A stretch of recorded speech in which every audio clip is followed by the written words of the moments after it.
I know this joke is like a year old, but I've had this sandwich in my fridge since I bought this shoe, which was like 3 days ago, so I'm gonna do it. What's up, everybody? I'm Seth Fowler, and today I'm reviewing the Adidas Yeezy Boost 350 V2 Semi-Frozen.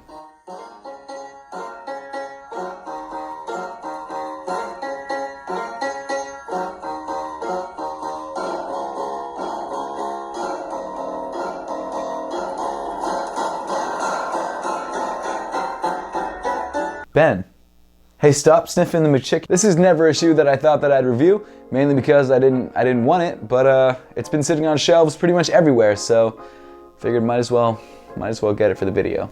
There you go. Same thing. Last year, Adidas and Kanye graced us with what is widely considered the ugliest Yeezy of all time. I'm not sure what they were thinking, but hey, it released. And for some reason this year, they thought that they needed to re-release it.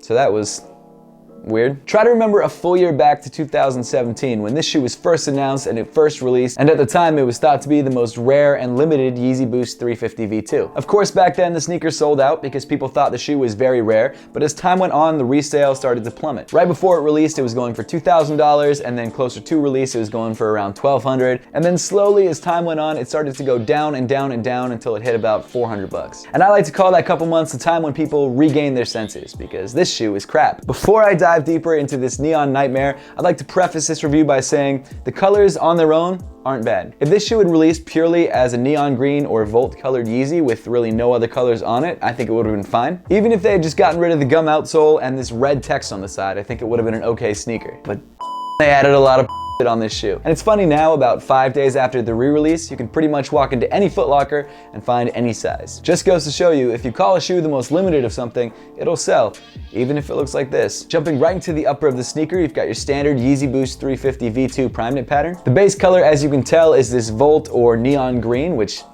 looks bad. This Volt color is accented by sort of this grayish blue zebra pattern, which out of all the colors you could have chosen to complement this green, grayish blue is not the one I would have picked. Of course, down the center of the toe, you've got your signature Yeezy stitching. And then over top of that, weaving in and out of the prime knit, you've got these neon green rope laces. Honestly, the medial side of the shoe doesn't look that bad. Like, I don't hate it. If you just got rid of this gum outsole, it's all right. Like, it's not the worst. But damn, man, this side's a mess. Before we dive any deeper into this action here, let's go inside the shoe where things start to look up a little bit. Inside the sneaker, you've got this lightly padded neon green sock liner. As with every other V2, you've got the Adidas 3 stripes in 3M on the heel. The insole of the shoe also comes in neon green with the Adidas Yeezy branding in black. Not totally sure why they made it black and not grayish blue like the rest of the dark accents on the sneaker, but hey, maybe the goal of this sneaker was to have no colors on the shoe match. As for fit, this Yeezy Boost 350 V2 fits just like every other V2, which means it's a little bit small, so you might want to go up half a size. But if you've never tried on a pair of 350 V2s before, go down to your local sneaker store because they'll definitely have stock of these.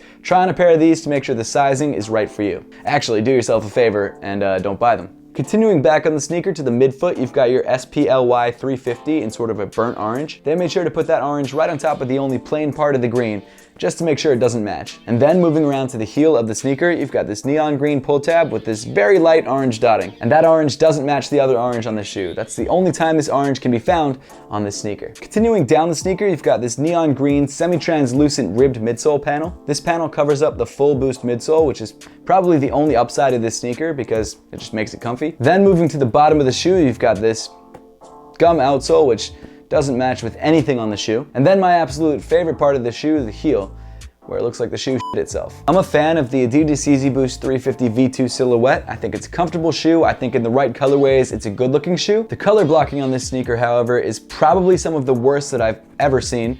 And it's really disappointing because they turned a sneaker, which actually is a genuinely good sneaker, into something that I would never consider owning and having in my own house. Yes, I did buy this sneaker with my own money, and yes, I will be returning this sneaker right back to the store as soon as this review is over. But that pretty much wraps up the review on the McChicken Yeezy. So now I would love to know your thoughts on this sneaker and whether you picked up a pair, and if so, why. So of course, make sure to leave those comments in the comment section down below. And as always, thank you so much for watching. Please make sure to give this video a thumbs up if you liked it, subscribe down below if you haven't yet, and I'll see you all in the next one.